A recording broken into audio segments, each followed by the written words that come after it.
Quero trazer nessa noite uma reflexão a respeito das coisas do Senhor, do que Ele tem para nós. Amém? Nós estamos aqui para falarmos sobre casamento, sobre essa união sobrenatural entre um homem e uma mulher, conforme diz a Escritura. O casamento é algo que você já deve ter ouvido muito, muitas pessoas aqui já devem ter ouvido bastante sobre isso. E é difícil falarmos de um tema como esse, sem cairmos em clichês, ou sem citarmos outras pessoas que já falaram coisas muito importantes. É difícil nós trazermos algo que você talvez já não tenha ouvido, ou que instintivamente você já não conheça. É ou não é verdade? Mas o casamento continua sendo um desafio, mesmo assim. Apesar da palavra de Deus falar tanto sobre ele, se escrever tanto sobre ele, ter tantos grupos de terapias de casais e grupos de recuperação de casais, que ajuda casais, é um assunto inesgotável. É um assunto, como eu disse no começo, é algo sobrenatural. A união entre um homem e uma mulher. Só Deus mesmo para conceber uma ideia assim. Casamento é muito bom. Muito bom. Talvez nós vamos encontrar pessoas por aí que vão falar que o casamento não é tão bom assim. Ou que não é nada bom, ou que é muito ruim. Tem pessoas assim, tem ou não tem? Mas segundo a palavra de Deus e segundo aquilo que Deus planejou para nós, o casamento é maravilhoso. E nós conhecemos pessoas, nós temos vivido a promessa de Deus na nossa vida. E só aquele que sabe como Deus ele é fiel à sua palavra, sabe como Ele tem abençoado aqueles que o conhecem verdadeiramente no casamento. Por isso eu queria, o tema dessa mensagem é onde está Deus no meu casamento? Em que lugar que Ele está? Onde eu encontro o Senhor? O que Ele tem feito na nossa vida? E o que Ele pode fazer? Quero compartilhar algo com vocês neste ano agora de 2021. Eu e minha esposa fizemos 30 anos de casado. Tem pessoas talvez que falam 30, só isso, Mas tem pessoas que falam, meu Deus, quanto tempo, 30 anos de casado. E temos 2 filhos, meus 2 filhos já estão casados, inclusive. Eu estou experimentando uma fase bem diferente do nosso casamento, como se eu estivesse em lua de mel com a minha esposa. Estamos sozinhos em casa, curtindo mais um outro. E para falar a verdade, o que nós vivemos hoje foi algo que nós não vivemos no começo do casamento, antes de nós termos os nossos filhos. Porque eu posso dizer que nesses 30 anos, os 15 primeiros anos que nós vivemos, nós não tínhamos Deus conscientemente no nosso casamento. Eu não conhecia o Senhor, nós não conhecíamos ao Senhor. Mas se perguntassem para nós se Deus estava naquele projeto, nós iríamos dizer, provavelmente está, Deus está. Nós amamos a Deus. Mas hoje, olhando para trás, nós compreendemos que não era verdade, não era fato. Mas Deus estava lá, estava olhando por aquilo. Porque a instituição do casamento, o matrimônio, foi algo que foi Deus que criou, foi uma ideia dele. E mesmo quando 2 pessoas totalmente equivocadas com as coisas de Deus, elas decidem se casar, Deus ele fica atento para aquilo, Ele olha para aquele casamento. Eu creio nisso, eu creio que Deus ama a união do matrimônio, o casamento entre um homem e uma mulher. Quando eles decidem assumir um compromisso publicamente e dizer que se amam. Inclusive é algo curioso, eu queria até pensar sobre isso com vocês. Ninguém casa, pelo menos aqui no Brasil, é muito difícil alguém casar se não seja pelo motivo de se gostarem, ou não é verdade? Dificilmente. Alguns acidentes de percurso fazem com que pessoas se unam sem se gostarem, sem se quererem, mas não é a regra, é a exceção. Quando as pessoas decidem se casar é porque elas se gostam, elas querem passar um tempo juntos, elas querem construir algo juntos. E é interessante essa palavra, falarmos sobre construção, porque a palavra de Deus, ela faz alguns paralelos com a vida espiritual e ela traz a palavra de construção. Eu queria ler com vocês aqui uma passagem na Bíblia, em cima de algo que Jesus ensina para as pessoas. E que talvez num primeiro momento, quando nós lemos essa passagem, ela não fala diretamente do casamento. Mas na ótica do que nós estamos falando, você vai ver como se encaixa. E como seria importante nós conhecermos essas coisas. Lucas, Evangelho de Lucas, capítulo 6, versículo 46 a 48. Eu vou ler com vocês. Diz assim: E por que me chamais Senhor, Senhor, e não fazeis o que eu digo? Qualquer que venha a mim e ouve as minhas palavras e as observa, eu vos mostrarei a quem é semelhante. É semelhante ao homem que edificou uma casa, aí ó, edificou, construiu uma casa, e cavou, e abriu bem fundo, e pôs os alicerces sobre a rocha, e vindo a enchente, bateu com ímpeto a corrente naquela casa, e não a pôde abalar, porque estava fundada sobre a rocha. Amém? Foi o que Jesus disse, foi o que ele ensinou. O contexto é espiritual, encaixa em qualquer área da nossa vida. Mas o principal aqui que ele começa falando, que as pessoas chamam ele de Senhor, dizem que ele é o Senhor, dizem que o amam, que enfim, dizem um monte de coisa. Deus está no meu casamento. Mas ele faz uma pergunta: não fazeis o que eu digo? Não aplicam os princípios da palavra no casamento? E aí, eu posso dizer, Deus está no meu casamento, Deus faz parte da minha união, mas eu não faço o que Ele diz. E aí isso me leva a pensar, será que Deus realmente está nesse negócio? Eu creio que Ele não desiste de nós, eu creio que Ele não desiste de ninguém. Mas será que realmente eu tenho dado o espaço que Deus precisa para agir no meu casamento? E aqui ele fala, eu vou dizer, qualquer que venha a mim e ouve as minhas palavras e as observe, isso é, põe em prática, eu vos mostrarei a quem é semelhante. Ele é parecido a um homem que edifica uma casa. E o casamento, queridos, ele é como edificar uma casa. O casamento é como você fazer uma construção, é como você fazer algo que não acaba, né? Sabe aquelas construções que não tem fim? E quando a pessoa acha que está acabando, se ela demorar muito com a construção, chega uma hora que tem que começar a reformar. E aí, quando ela termina a construção, já a decoração da garagem já ela não gosta mais, ela quer fazer outra, e vai mudar, e vai mudando. É uma construção. Quanto maior a casa, quanto maior o projeto, mais trabalho dá, ou não é verdade? O casamento é assim. O casamento é uma construção, e Jesus está falando que quem ouve as palavras dele e coloca em prática é semelhante a um homem que quando constrói a sua casa, a sua vida espiritual, e eu vou trazer isso para o casamento, ele está construindo esse casamento sobre uma rocha. E ele fala aqui algo muito interessante, que vai vir uma enchente. Vindo a enchente, e batendo contra aquela casa, batendo com ímpeto a corrente naquela casa, não a pôde abalar. Jesus não disse que se eu andar com ele e obedecê-lo, vai criar um campo de força ao redor da casa construída. Ele não disse isso. Ele falou que a enchente vem, e ela bate com força, com ímpeto, mas não abala. A vida espiritual alicerçada, ela não é abalada por problemas. Um casamento alicerçado na palavra, ele também não se abala. Esse não se abalar não é no sentido de não abalar do jeito que nós entendemos. Dá um frio na barriga, vem o problema, nós ficamos preocupados. Mas se Deus ele está nesse negócio, se Deus está, Ele faz parte do nosso casamento, pode até balançar, mas não cai. Amém? Não sei se todos aqui já ouviram falar, mas as construções no Japão, o Japão ele é uma ilha, né? É um país em cima de uma ilha razoavelmente pequena, e ali a atividade sísmica é muito alta, o índice de terremotos é muito grande. Então é uma cidade que já se acostumou com os terremotos. E quando eles constroem os edifícios, por mais alto que sejam, os edifícios eles são projetados já esperando o terremoto. Talvez é esse o nosso problema. Quando nós casamos, ninguém disse para nós que de vez em quando dá um terremoto.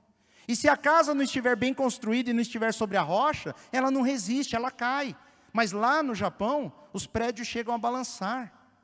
E eles não ruem, eles não caem. Eles têm sistemas que se deslocam com a mesma força que o terremoto abala a terra. Pode pesquisar, você vai ver isso lá.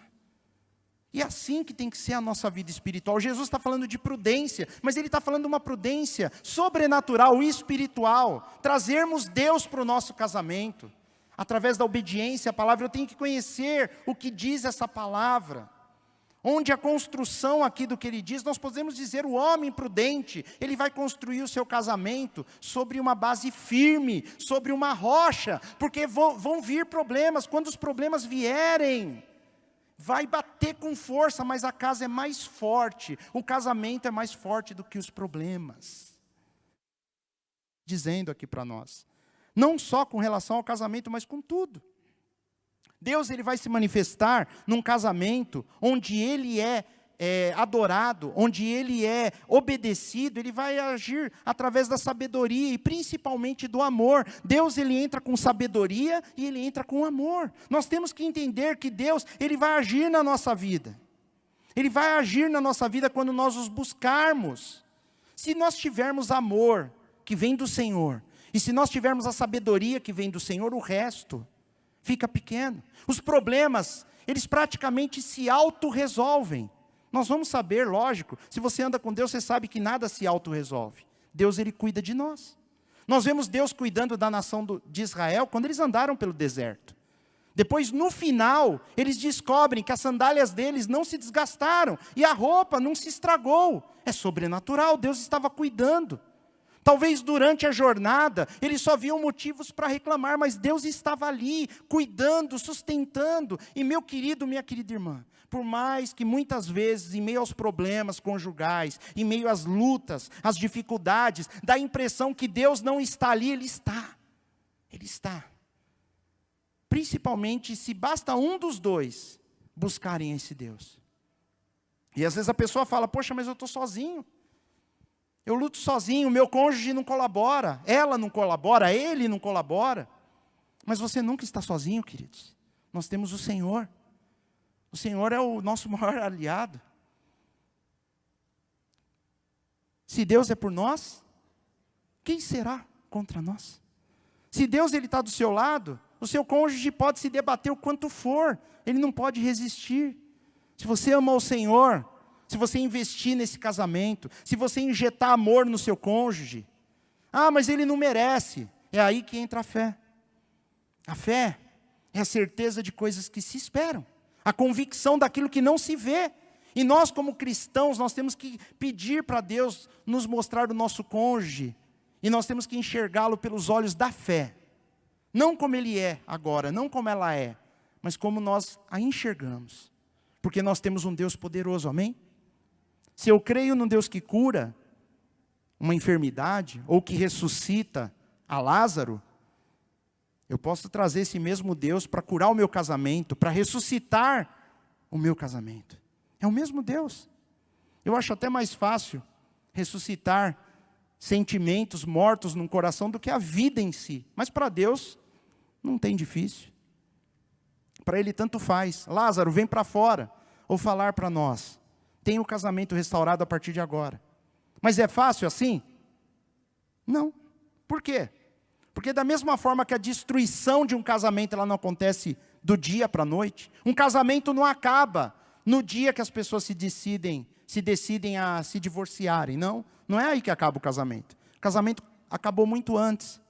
Quando as pessoas deixaram de investir, quando elas deixaram de cuidar, quando elas deixaram de dar o seu melhor naquele relacionamento. Quando outras coisas se tornam mais importantes do que construir aquela casa.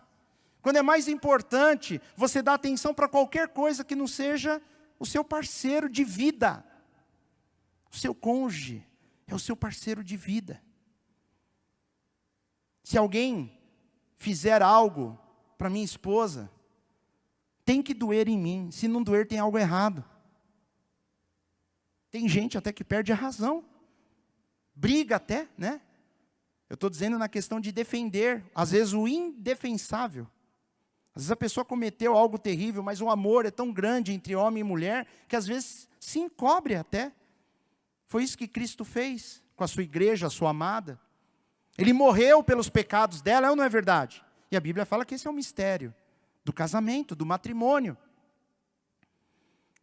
Quando nós nos levantamos e nos decidimos naquele dia ir lá num local e oficializar o nosso matrimônio e deixar registrado lá no papel, para que Deus e a sociedade tenham consciência de que realmente nós somos marido e mulher, naquele dia Você começou a construção do seu casamento.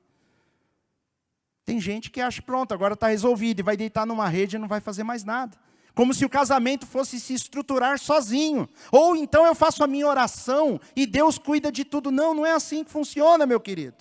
Deus, ele nos dá a sabedoria, Ele nos dá a mão, Ele nos dá o poder dEle, Ele nos dá a sua palavra. E essa palavra desperta fé no nosso coração. E nós começamos a semear na vida do nosso cônjuge, nós começamos a dar o nosso melhor tempo, nós começamos a colocar amor, nós começamos a inovar. Nós vimos em algumas reuniões atrás, formas de nós expressarmos o amor, através de palavras, através de gestos, através de dar o melhor do nosso tempo, através de carinho, de atenção, de afago, de amor, não verbal, mas físico. Um casamento aquecido, onde eles se desejam. É assim, queridos. E aí Deus vai abençoar, Deus vai entrar. Mas se nós não fizermos a nossa parte, a casa não se constrói sozinha. Jesus, ele está comparando ao crescimento de uma construção. Eu até peguei aqui uma passagem bíblica, eu vou ler rapidinho para vocês, está lá em Provérbios. Mas olha que interessante, o que está escrito lá: vai ter com a formiga, ó preguiçoso. Olha para os seus caminhos e ser sábio. Está falando de sabedoria e de preguiça. A preguiça é falta de sabedoria. Pois ela não tendo chefe, a formiga não tem chefe, nem guarda, nem dominador, prepara no verão o seu pão. Ela faz tudo sem ninguém mandar. Na cega, ajunta o seu mantimento. No verão ela junta, quando vem o inverno ela tem estoque. Ele está falando, olha para a formiga. Ninguém precisa mandar, ninguém precisa ficar forçando, ela faz. É instintivo. É a palavra de Deus. Ó preguiçoso, até quando ficarás deitado? Quando te levantarás do teu sono? Um pouco a dormir, um pouco a tosquenejar, que é cochilar, né? Um pouco a repousar de braços cruzados, cruza o braço e reclina. Mas não faz nada. Assim sobrevirá a tua pobreza como o meliante. Olha o que a palavra de Deus diz. A pessoa não está fazendo nada. Quando vem a pobreza, vem de repente, como um ladrão. E ele termina, e a tua necessidade como um homem armado. O que isso tem a ver com o casamento? Tem a ver com o casamento que a pessoa não investe nada no relacionamento entre ele e seu cônjuge. Não investe, não põe esforço, não se supera, não usa criatividade e sabedoria. E depois, quando vem a má notícia, vem de repente, mas não é de repente. Isso foi falta de semearmos, de plantarmos, de nos preocuparmos. Parece que vai dar tudo certo, Deus cuida. Deus cuida, isso me lembra de carro. Sabe aquela pessoa que compra carro e fala que Deus cuida? Você já ouviu alguém assim? De repente você até falou isso já, né? Não, eu não te discrimino não, viu, queridos? Se você já pensou assim, não, Deus tem que cuidar. Ele é mais poderoso do que a seguradora. Pois é, aí rouba o carro. E o irmão tem lá que pagar outro carro. Mas não é falta de fé eu fazer seguro? Eu não sei, eu acho prudência. Eu faço para o meu. Mas o carro aparece lá. Vocês já viram que o carro tem, no painel tem alguns sinalizadores, né? Tem alguns indicadores. De repente acende uma luzinha vermelha, uma amarela. E tem gente que vê aquilo, mas o carro continua funcionando o motor, ela vai embora. Vocês já conheceram alguém assim? Acendeu uma luz lá, mas não sei o que é. Mas beleza, não vai nem no manual ver o que é aquilo. Está funcionando, não escutei nenhum barulho estranho, vai embora. O mês que vem começa a fazer um barulho estranho, mas o carro ainda está andando. Tem gente, queridos, que só põe gasolina e anda. Né? Não sabe nem que vai água. Você sabia que vai água no motor do carro? Pois é. Vai. Antigamente tinha os motores, né? Os motores que andavam sem água, mas os de hoje precisam. Vocês sabem onde eu quero chegar. Vai chegar uma hora, queridos, que tem tanto problema no teu carro, junto, que vai ter uma hora que ele vai parar. E geralmente ele decide parar no pior momento. No lugar mais perigoso da cidade, numa hora que está chovendo, seu celular acabou a bateria, vai ser essa hora que ele vai parar. E aí você vai olhar, vai encostar no mecânico, o mecânico vai falar, não vale nem a pena arrumar esse carro mais. Porque tem tanta coisa com defeito, e você deixou o documento atrasado tanto tempo, que vai ficar mais caro do que o carro. Joga fora. E é isso que tem acontecido. O divórcio é um carro que não foi pago nenhum documento por muitos anos, tomou um monte de multa, está todo estragado e agora ninguém mais quer arrumar. Talvez seja mais fácil jogar fora e comprar outro. Porque faltou o Senhor, faltou a sabedoria, faltou o esforço. Por isso que eu falei do preguiçoso. Às vezes nós estamos preguiçosos no nosso casamento. Eu quero que a minha esposa seja uma bênção. Mas será que eu sou? Eu quero que o meu marido seja maravilhoso, romântico. Mas será que eu tenho sido? Ou será que eu tenho facilitado as coisas? Eu não vou encontrar desculpas em quem está certo ou errado. Na realidade, quando um casamento está indo mal, tem pelo menos um preguiçoso na história. Um que não está a fim de investir, de dar a mão, de perdoar, ou de fazer com que Deus faça parte. Pelo menos um. Quando são os dois, aí eu não sei nem o que pensar. Aí alguém tem que orar por eles. Vocês estão aqui, queridos, comigo? Amém? Mas não é só um carro. Eu pensei em outras coisas também. Pensei num jardim. A parábola é facílima. Imagina um jardim que você não cuida. Você vai lá, planta um monte, né? O dia do casamento é o dia que você plantou aquela roseira maravilhosa. Hortênsias, tulipas. Só flores bonitas que precisam de cuidado. Mas você deixa lá. Ah, Deus vai cuidar do meu jardim. Vai? Você já viu Deus cuidar de algum jardim para alguém, queridos? Quando Ele fez o Éden, Ele pôs o homem e falou, cuida. Eu te dou, mas cuida. Não é assim? Ou eu estou falando mal de Deus? Não. Ele mandou a gente cuidar. Ó, o casamento, eu abençoo, mas cuida. Cuida. Cuida. Nós temos que cuidar. O jardim vai ficar feio se não tiver cuidado. Aquilo que não é flor vai tomar conta, gramíneas, mato. E depois aquelas flores bonitas que não tiverem o devido cuidado vão morrer. E depois você vai olhar para o jardim e falar, oh Deus, o Senhor não cuidou do meu jardim para mim. Deus não é jardineiro. Assim como Ele não é dono de seguradora automotiva. Né? Uma empresa. Deixa a empresa andar de qualquer jeito. Não cuida dela se você é o diretor, o proprietário, o presidente. Deixa lá, para os empregados fazerem do jeito que eles querem. Você vai chegar um dia lá não tem ninguém. Eles foram jogar bola. Né? Se deixar à vontade, acaba acontecendo. Sim ou não? Com o passar do tempo, pode ser. Né? Eu não estou exagerando, não. E Deus, Ele quer mostrar para nós, queridos, se não tiver investimento, se nós não sairmos da preguiça, do ócio conjugal, o nosso casamento não vai dar certo. Ele precisa de investimento pessoal, há esforço envolvido, não pode ter preguiça. Igual aquela pessoa, né, tem uma piada que corre aí, não sei se é verdade ou não, mas que fala que um homem casou e alguns anos depois a mulher foi se aconselhar e pediu ajuda e disse, meu marido nunca mais falou que me ama, ele só falou no dia do casamento. Aí foram perguntar para ele, mas por que você faz isso? Ele falou, aquele dia que eu falei a verdade. Eu não quero ter que ficar reafirmando o que eu disse, senão ela vai achar que minha palavra não tem valor, né? É algo mais ou menos assim. Todo mundo gosta de ouvir que é amado. Nós temos que falar. Nós temos que dizer, nós temos que colocar isso, darmos honra, honrarmos. Dar carinho, atenção, respeito. Nós temos que fazer, mas a outra parte não é assim comigo. Queridos, tem que começar com alguém. E vai começar com aquele que é mais crente, com aquele que mais anda com Deus. Eu não posso esperar com que aquele que ainda não tenha uma intimidade com Deus, faça. Se eu ando com Deus, é o que tenho que fazer. Infelizmente é assim. E talvez ele olhando para você, ela olhando para você, ou a minha esposa olhando para mim, e vendo a minha atitude, trazendo Deus para as coisas do meu casamento, talvez ela queira fazer também. Eu creio num Deus que muda o coração dos homens e das mulheres. Eu creio nesse Deus. O meu Deus é poderoso. O meu Deus, Ele está em cada casamento, porque o casamento nasceu no coração do Senhor. Foi o que Ele disse lá para Adão e Eva.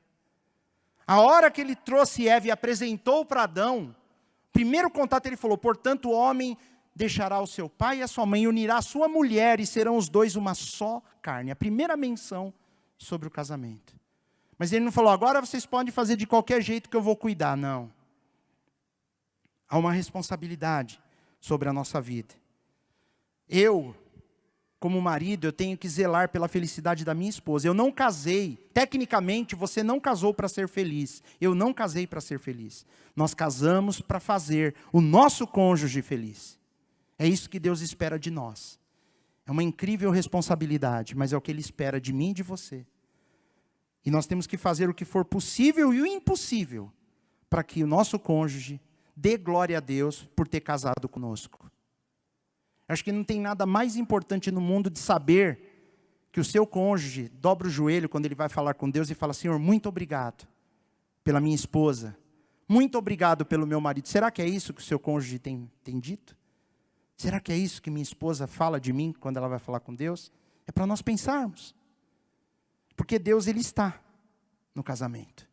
Mas será que nós temos deixado Ele atuar? Será que nós não atrapalhamos? Tem uma passagem na Bíblia que é nos dito que se o homem não trata bem a sua esposa, Deus não ouve as suas orações. Por quê? Porque Ele está nesse negócio. Ele faz parte. Mas Ele não ouve oração por quê?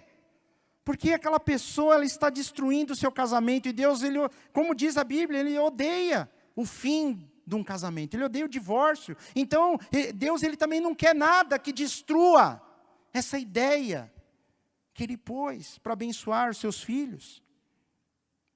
Se nós temos feito essas coisas, diálogo, né, eu esqueci, eu anotei aqui, eu queria falar também a importância do diálogo, conversarmos. Às vezes nós conversamos tanto com as pessoas, e com o nosso cônjuge, o nosso diálogo é tão limitado, ele é tão enroscado. Muitas vezes basta a pessoa falar uma coisinha, aquilo já inflama. E se nós não tomarmos cuidado, querido, nós somos tão rudes com o nosso parceiro de jornada. E aí eu pergunto, será que Deus está nesse negócio? Parece que não, mas Ele está.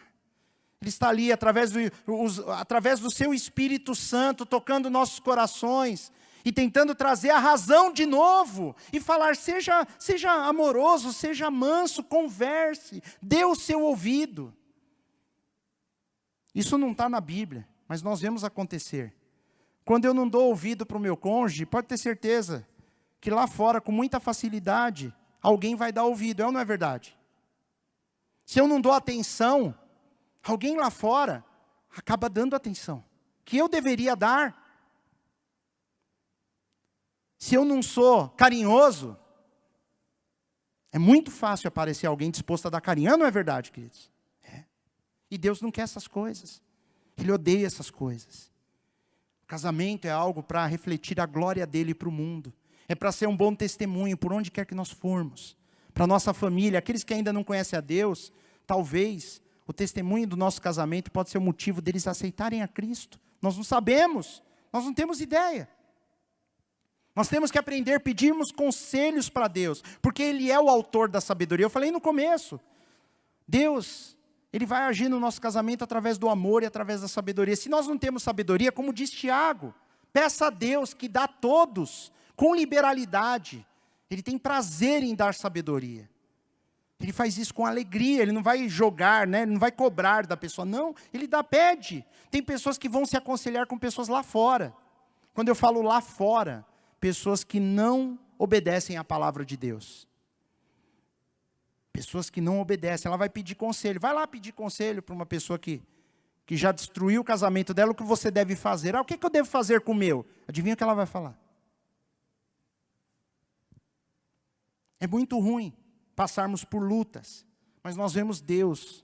Teria inúmeras passagens bíblicas que eu poderia citar para vocês, mostrando que Deus estava presente nos momentos mais difíceis. Mas eu sei que você crê nisso. Deus, Ele está. Se você olhar para trás, tudo que você já andou, tudo que você já viveu, você vai conseguir ver Deus no seu casamento, em momentos difíceis, em momentos trágicos, em momentos que parecia que aquilo não ia suportar. Mas o seu casamento resistiu e passou, e aquilo fortaleceu. Isso foi o Senhor. Deus, Ele estava lá o tempo todo. E não vai ser agora, viu, meu irmão, minha irmã querida. Não vai ser agora que Deus vai desistir de nós, do nosso casamento. Não, não vai ser agora. Porque o nosso Deus é o mesmo que era ontem, é o que é hoje e o será eternamente. Ele continua restaurando casamentos, trazendo sabedoria no coração daquele que o busca, colocando fé no coração daquele homem e daquela mulher que querem sim, querem. Você tem que colocar, eu tenho que colocar no meu coração a partir de hoje. Eu tenho uma missão. A missão é tornar o meu cônjuge a pessoa mais feliz na face dessa terra. Se essa for a sua missão, em breve Deus vai colocar essa missão no coração do seu cônjuge. E aí, queridos, não tem para ninguém. Não tem para ninguém. Eu queria terminar aqui com uma passagem bíblica, que em todo lugar ela sempre é aplicada ao casamento. E eu não quero fugir do que todos falam, porque é uma palavra que realmente fala disso, uma palavra abençoadíssima, lá em Eclesiastes, capítulo 4, versículo 2, que fala assim, antes ele fala que é bom serem dois. E se alguém prevalecer contra um, os dois lhe resistirão. E o cordão de 3 dobras não se quebra tão depressa. Ou em algumas traduções, não se rompe com facilidade. Um cordão de 3 dobras. E aí todo mundo fala isso. E eu concordo. Por que 3 dobras? A primeira dobra representa o marido, a segunda dobra a esposa, e a terceira dobra é Deus. Ele faz parte do casamento. Ele fala que não se quebra tão depressa, ou não se rompe com facilidade. Porque nós sabemos que um dia uma das dobras, elas se quebrarão. Sim ou não? Você está casado com a sua esposa ou com o seu marido até que a morte os separe. Mas não é fácil quebrar, se tiver a terceira dobra que é o Senhor. E Deus, Ele está no teu casamento. Se você deseja, se você o obedece. O tema é, onde está Deus no casamento? E eu li para vocês no princípio lá, uma parábola que Jesus falou de uma casa sobre a rocha. Eu falei da casa, que é o casamento, eu falei da enchente, que são os problemas, eu falei da prudência, mas você viu o homem cavou bem fundo, houve trabalho, muito trabalho, mas ele construiu sobre um alicerce forte, a rocha. Onde está Deus no casamento? Ele é a rocha que sustenta. Se não for essa rocha, o casamento feito sobre areia, a primeira chuva, o primeiro vento, Jesus disse que a casa não aguentou, porque ela não estava sobre a rocha. E é isso que eu quero com vocês nessa noite, que nós venhamos a reconhecer que talvez, de uma forma ou de outra, nós temos negligenciado essa construção. Ou então, nós temos feito o que é certo e pedimos para Deus aumentar o nosso gás, para ela ficar mais bonita ainda, mais forte. Lembrando que Ele é o alicerce, é o fundamento. Eu queria orar com vocês. E eu queria que cada irmão, cada irmã nessa noite que está vendo essa mensagem, tome a decisão de, a partir de hoje, como uma meta de vida, como um alvo a ser alcançado, eu vou fazer o meu cônjuge a pessoa mais feliz que já viveu nessa terra. Amém?